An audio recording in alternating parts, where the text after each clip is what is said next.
स्वागत है आप सभी का हमारे YouTube चैनल कृष्णा चंद में। आज है 23 जुलाई और हम देखते हैं आज के करंट अफेयर का पहला प्रश्न है, रेलवे सुरक्षा बल के महानिदेशक कौन नियुक्त किए गए हैं? तो इसका सही उत्तर है option A, Manoj Yadav railway सुरक्षा बल के महानिदेशक नियुक्त किए गए हैं।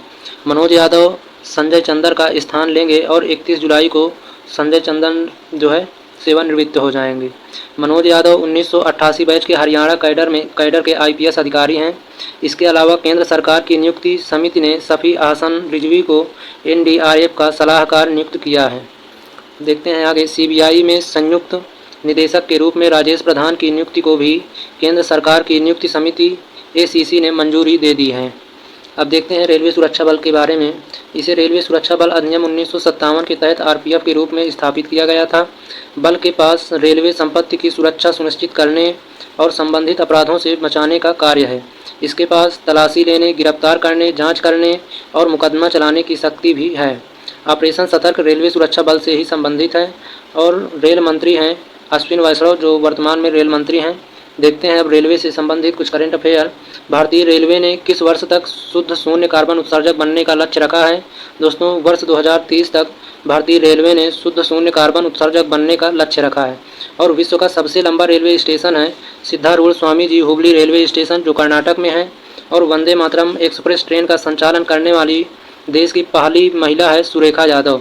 और दोस्तों, रेलवे जोन ने मार्च 2023 में पूरे ब्रॉडगेज का 100% विद्युतीकरण हासिल किया है, वह है मध्य रेलवे जोन ने। अब देखते हैं एशिया की पहली हाइड्रोजन ट्रेन किस देश में लॉन्च की गई है? तो दोस्तों, चीन में एशिया की पहली हाइड्रोजन ट्रेन लॉन्च की गई है। अगला प्रश्न है, ग्रामीण आवास न्याय योजना किस राज्य में शुरू की गई है? सही उत्तर है ऑप्शन बी, छत्तीसगढ़ में ग्रामीण आवास न्याय योजना शुरू की गई है। मुख्यमंत्री भूपेश बघेल ने 19 जुलाई 2023 को ग्रामीण आवास परियोजना की घोषणा की है। योजना का मुख्य उद्देश्य राज्य में बेघर ग्रामीण लोगों को घर उपलब्ध कराना है। राज्य सरकार ने ग्रामीण आवास न्याय योजना 2023 के लिए 100 करोड़ रुपए आवंटित किए हैं। इस योजना के लिए केवल ग्रामीण क्षेत्रों में रहने वाले गरीब परिवार ही पात्र होंगे। अब देखते हैं छत्तीसगढ़ से संबंधित current affair. PS Singhdeo Chhattisgarh के उप मुख्यमंत्री बने हैं और छत्तीसगढ़ की नागरी दुबराज चावल की किस्म को GI टैग मिला है।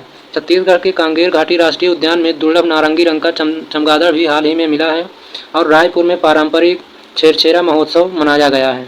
नागरिक सेवाओं की सुविधाओं के लिए मितान योजना छत्तीसगढ़ में शुरू की गई है और छत्तीसगढ़ के दुर्ग जिले में फॉरेस्ट लाइब्रेरी का उद्घाटन किया गया है। छत्तीसगढ़ के नए प्रधान मुख्य वनरक्षक जी श्री निवास राव बने हैं। अब देखते हैं राज्यों की योजनाएं।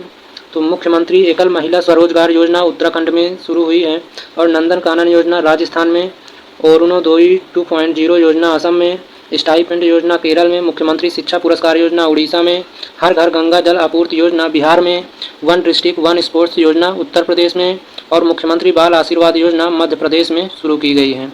अब देखते हैं अगला प्रश्न, नॉर्थ चैनल पार करने वाले दुनिया के सबसे कम उम्र के व्यक्ति कौन बने हैं? तो इसका सही उत्तर है option C, Anshuman Jhingran North Channel पार करने वाले दुनिया के सबसे कम उम्र के व्यक्ति बने हैं। नवी मुंबई के 18 वर्षीय ओपन वाटर तैराक अंशुमन झिंगरन नॉर्थ चैनल को पार करने वाले सबसे कम उम्र के व्यक्ति हैं। अंशुमन ने इस अविश्वसनीय उपलब्धि को केवल 18 साल 125 दिन की उम्र में पूरा किया है। इंग्लिश चैनल तैर कर पार करने वाले पहले भारतीय मिहिर सेन हैं और इंग्लिश चैनल तैर कर पार करने वाली पहली महिला हैं आरती शाह, जो भारत से हैं। अब देखते हैं नॉर्थ चैनल के बारे में। नॉर्थ चैनल उत्तरी आयरलैंड के उत्तर पूर्वी तट और स्कॉटलैंड के दक्षिण पश्चिमी तट के बीच स्थित जलडमरू मध्य है। अब देखते हैं भारत में प्रथम पुरुषों के बारे में। पहले chief of defence staff general Bipin Rawat हैं। स्वतंत्र भारत के गवर्नर लॉर्ड माउंटबेटन हैं और स्वतंत्र भारत के भारतीय गवर्नर हैं चक्रवर्ती राजगोपालाचारी। भारतीय थल सेना के सेनापति KM करियप्पा हैं और फील्ड मार्शल SHFJ मानेकशॉ हैं। अंतरिक्ष यात्री हैं स्क्वाड्रन लीडर राकेश शर्मा और ICS सत्येंद्र नाथ टैगोर तथा रेमन मैग्सेस पुरस्कार प्राप्तकर्ता आचार्य विनोबा भावे हैं, जो पहले भारतीय हैं। अब देखते हैं अगला प्रश्न, सुनीता अग्रवाल किस राज्य के उच्च न्यायालय की मुख्य न्यायाधीश बनी हैं? तो दोस्तों, सही उत्तर है ऑप्शन बी, छत्तीसगढ़। सुनीता अग्रवाल छत्तीसगढ़ राज्य के उच्च न्यायालय की मुख्य न्यायाधीश बनी हैं। राष्ट्रपति द्रौपदी मुर्मू ने 4 नए उच्च न्यायालयों के मुख्य न्यायाधीशों की नियुक्ति की है। न्यायमूर्ति सुनीता अग्रवाल गुजरात उच्च न्यायालय की नई मुख्य न्यायाधीश बनी हैं। न्यायमूर्ति आलोक आराधे तेलंगाना उच्च न्यायालय के नए मुख्य न्यायाधीश हैं और न्यायमूर्ति सुभाषिस तालापात्रा को उड़ीसा उच्च न्यायालय का मुख्य न्यायाधीश नियुक्त किया गया है। न्यायमूर्ति आशीष जितेंद्र देसाई केरल उच्च न्यायालय के नए मुख्य न्यायाधीश का पद संभालेंगे। अब देखते हैं उच्च न्यायालय के न्यायाधीश के बारे में। उच्च न्यायालयों के मुख्य न्यायाधीश और न्यायाधीशों की नियुक्ति अनुच्छेद 217 के तहत राष्ट्रपति द्वारा की जाती है। उच्च न्यायालय का न्यायाधीश 62 वर्ष की आयु में सेवानिवृत्त हो जाते हैं। उच्च न्यायालय के एक न्यायाधीश मुख्य न्यायाधीश सहित को अनुच्छेद 222 के तहत स्थानांतरित किया जा सकता है। उच्च न्यायालय के न्यायाधीश को केवल सिद्ध कदाचार या अक्षमता के लिए उसी प्रकार पद से हटाया जा सकता है जिस प्रकार सर्वोच्च न्यायालय के न्यायाधीशों को हटाया जाता है। अगला प्रश्न है, पारंपरिक औषधियों पर भारत और आसियान सम्मेलन कहाँ आयोजित किया गया है? सही उत्तर है ऑप्शन बी, नई दिल्ली में। आयुष मंत्रालय ने विदेश मंत्रालय और आसियान में भारतीय मिशन के सहयोग से 20 जुलाई 2023 को नई दिल्ली में पारंपरिक औषधियों पर भारत और आसियान का एक सम्मेलन आयोजित किया है। सम्मेलन में सतत विकास लक्ष्यों और सार्वभौमिक स्वास्थ्य कवरेज मजबूत करने का वादा किया गया है। अब देखते हैं एशियन के बारे में। तो इसका फुल फॉर्म है association of south Asian Nations. इसकी स्थापना 8 अगस्त 1967 को की गई थी। इसके सदस्य देश हैं Brunei, Cambodia, Indonesia, Laos, Malaysia, Myanmar, Philippines, Singapore, Thailand और वियतनाम तथा तिमोर लेस्ते। इसका मुख्यालय है जकार्ता, इंडोनेशिया में। देखते हैं अगला प्रश्न, हॉकी एशियन चैंपियंस ट्रॉफी 2023 का शुभंकर किसे बनाया गया है? सही उत्तर है ऑप्शन डी, बोम्मन को। तमिलनाडु के युवा कल्याण और खेल विकास मंत्री उदयनिधि स्टालिन ने चेन्नई के मेयर राधाकृष्णन हॉकी स्टेडियम में एशियाई चैंपियंस ट्रॉफी चेन्नई 2023 के शुभंकर का अनावरण किया है। शुभंकर का नाम है बोम्मन और पुरुष एशियाई चैंपियंस ट्रॉफी 2023 का आयोजन 3 से 12 अगस्त 2023 तक चेन्नई में किया जाएगा। खेलों के शुभंकर के बारे में, 37वें राष्ट्रीय खेल जो गोवा में आयोजित हुआ है इसके शुभंकर का नाम है मोगा।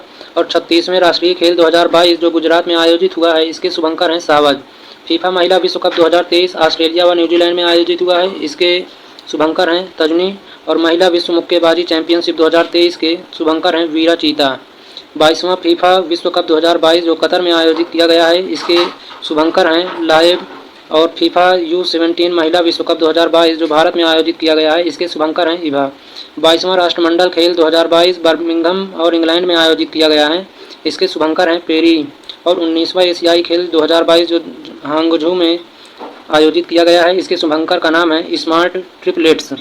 देखते हैं आगे, भारत और किस देश ने सेमीकंडक्टर पारिस्थितिकी तंत्र विकसित करने के लिए समझौता किया है? सही उत्तर है ऑप्शन डी, जापान ने। भारत और जापान ने सेमीकंडक्टर पारिस्थितिकी तंत्र को संयुक्त रूप से विकसित करने के लिए एक समझौते पर हस्ताक्षर किए हैं। समझौते में सेमीकंडक्टर डिजाइन, विनिर्माण, उपकरण अनुसंधान और प्रतिभा विकास सहित सहयोग के विभिन्न क्षेत्रों को शामिल किया गया है। सेमीकंडक्टर क्या है? सेमीकंडक्टर उन पदार्थों को कहते हैं जिनकी विद्युत चालकता चालकों से कम किंतु अचालकों से अधिक होती है, जैसे silicon, germanium, cadmium, sulphide, gallium, arsenium इत्यादि अर्धचालक या सेमीकंडक्टर पदार्थों के कुछ उदाहरण हैं। विज्ञान की जिस शाखा में अर्धचालकों का अध्ययन किया जाता है उसे सॉलिड स्टेट फिजिक्स कहते हैं। अगला प्रश्न है, टेस्ट क्रिकेट में 600 विकेट लेने वाले दूसरे तेज गेंदबाज कौन बने हैं? सही उत्तर है स्टुअर्ट ब्राड, जो टेस्ट क्रिकेट में 600 विकेट लेने वाले दूसरे तेज गेंदबाज बने हैं। स्टुअर्ट ब्राड से पहले इंग्लैंड के जेम्स एंडरसन 600 टेस्ट विकेट लेने वाले पहले तेज गेंदबाज हैं। उनके नाम वर्तमान में 689 टेस्ट विकेट हैं। स्टुअर्ट ब्राड ने अपना टेस्ट डेब्यू 2007 में श्रीलंका के खिलाफ कोलंबो में किया था। अब देखते हैं स्पोर्ट्स से related current affair. Ajit Singh ने पेरिस में पैरा एथलेटिक्स चैंपियनशिप में स्वर्ण पदक जीता है। कार्लोस अलकराज ने पहला विंबलडन खिताब जीता है। और मार्केटा वोंद्रोसोवा ने ओंस जाबेउर को हराकर पहला विंबलडन खिताब जीता है। आधव अर्जुन को भारतीय बास्केटबॉल महासंघ का अध्यक्ष चुना गया है। अजीत अगरकर को सीनियर पुरुष चयन समिति का अध्यक्ष नियुक्त किया गया है। देखते हैं अब अगला प्रश्न, किस मंत्रालय को जिम के माध्यम से खरीद के लिए सर्वश्रेष्ठ सहभागिता का पुरस्कार मिला है? सही उत्तर है ऑप्शन ए, कोयला मंत्रालय को। जिम का फुल फॉर्म है गवर्नमेंट ई मार्केट प्लेस। ई पोर्टल जिम या गवर्नमेंट ई मार्केट प्लेस एक ऑनलाइन बाजार है जिसमें कोई भी व्यक्ति घर बैठे जुड़ सकता है और सरकार के साथ बिजनेस कर सकता है। अब देखते हैं, वाणिज्य मंत्रालय ने हाल ही में जिम के माध्यम से ई खरीद में अपनी उपलब्धियों के लिए कोयला मंत्रालय को सम्मानित किया है। कोयला मंत्रालय को बेस्ट एंगेजमेंट श्रेणी में सम्मानित किया गया है। कोल इंडिया लिमिटेड को राइजिंग स्टार श्रेणी में सम्मानित किया गया है। एनएलसी इंडिया लिमिटेड को टाइमली पेमेंट्स श्रेणी में सम्मानित किया गया है। अब देखते हैं अगला प्रश्न, विश्व मस्तिष्क दिवस कब मनाया जाता है? सही उत्तर है ऑप्शन सी, 22 जुलाई को विश्व मस्तिष्क दिवस मनाया जाता है। विश्व मस्तिष्क दिवस हर साल 22 जुलाई को मनाया जाता है। मस्तिष्क रोगों के बारे में जागरूकता बनाने के लिए यह दिवस मनाया जाता है। 2023 में इसकी थीम है brain health and disability leave no one behind. अब देखते हैं वर्ल्ड फेडरेशन ऑफ न्यूरोलॉजी, इसकी स्थापना जुलाई 1957 में की गई है। इसका मुख्यालय है लंदन, यूनाइटेड किंगडम में। यह न्यूरोलॉजी और मस्तिष्क स्वास्थ्य के क्षेत्र में काम करने वाली संस्था है। अब देखते हैं कल के करंट अफेयर का रिवीजन करते हैं। भारतीय तटरक्षक के 25वें महानिदेशक कौन बने हैं? राकेश पाल। अंतर्राष्ट्रीय शतरंज दिवस कब मनाया जाता है? 20 जुलाई को। QS best student city 2024 ranking में मुंबई की रैंक क्या है? 118। एनी अवार्ड से किसे सम्मानित किया गया है? तलप्पिल प्रदीप को। और कौन सा राज्य 2024 में फिल्म फेयर पुरस्कारों के 69वें संस्करण की मेजबानी करेगा? तो गुजरात। डॉक्टर ओम प्रकाश कौल द्वारा लिखित राग प्रकाश नामक पुस्तक का विमोचन किसने किया है? सुखविंदर सिंह सुक्खू ने, जो हिमाचल प्रदेश के CM हैं। और टाटा सन्स किस देश में यूरोप की सबसे बड़ी बैटरी सेल गीगा फैक्ट्री स्थापित करेगा? UK में। हरमेहर सिंह लाली और संजना सूद ने ISSF जूनियर विश्व चैंपियनशिप में कौन सा मेडल जीता है? तो सिल्वर मेडल जीता है। किस भारतीय ने बैडमिंटन खिलाड़ी ने सबसे तेज बैडमिंटन हिट करने का गिनीज वर्ल्ड रिकॉर्ड बनाया है? सात्विक साईराज रंकी रेड्डी ने। भारतीय बैडमिंटन खिलाड़ी ने सबसे तेज बैडमिंटन हिट करने का गिनीज वर्ल्ड रिकॉर्ड बनाया है। जून तिमाही में भारत के कुल ऑयल मिल निर्यात में कितने प्रतिशत की वृद्धि हुई है? तो 19% की वृद्धि हुई है। अब देखते हैं जनरल नॉलेज के पिटारा में रिवर्स ऑफ द वर्ल्ड, संसार की नदियों के बारे में।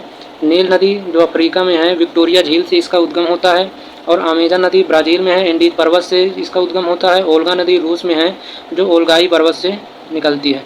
और राइन नदी जर्मनी में है, जो आल्प्स पर्वत से निकलती है। डेन्यूब नदी जर्मनी सहित 5 देशों में है, जो ब्लैक फॉरेस्ट से निकलती है। और सीन नदी फ्रांस में है, जो मध्यवर्ती पठारी क्षेत्र से निकलती है। पो नदी इटली में है, आल्प्स पर्वत से निकलती है। और टाइबर नदी इटली में है, एपेनाइंज पर्वत से निकलती है। अब देखते हैं आज का प्रश्न, रेलवे सुरक्षा बल के महानिदेशक कौन नियुक्त किए गए हैं? ऑप्शन है मनोज यादव, सतपाल भानु, राकेश पाल और सुश्री निवृत्तु राय। तो इस 4 ऑप्शन दिए गए हैं। इसका उत्तर आपको कमेंट बॉक्स में लिखना है। तो मिलते हैं अगले वीडियो में। जय हिंद।